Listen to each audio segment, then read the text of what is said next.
21, we've got a fraction here. We want to complete the square. So we're going to, remember, we take these first two terms and we want to make a perfect square trinomial with those two terms.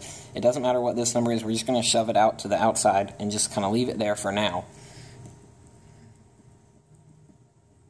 So I'm just going to move it over here. So I'm trying to put something here and I'll balance it with something here.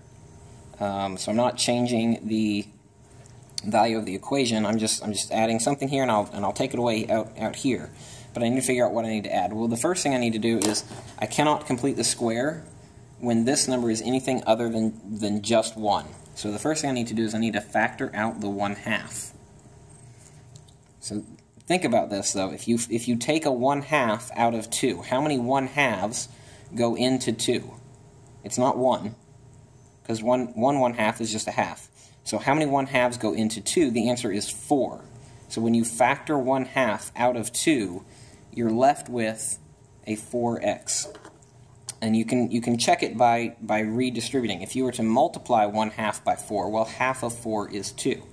So that works out. So now I need to figure out what am I going to add here to make this be a completed square. So we have x squared. If we have 4 x's, I need to split them evenly, so 2 goes here and 2 goes here.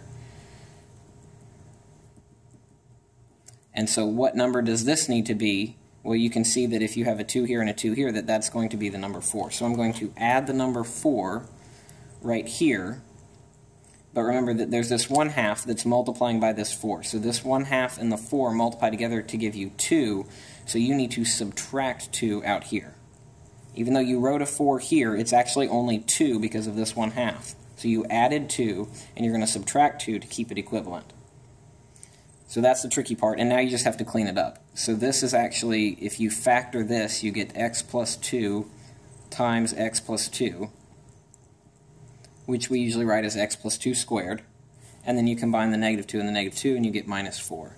So this is the vertex form that we got through this process of completing the square. Now these other ones are a little easier to complete the square on. 20 is going to be a little tricky because when you factor this 2 out, you're going to be left with 5/2 right there.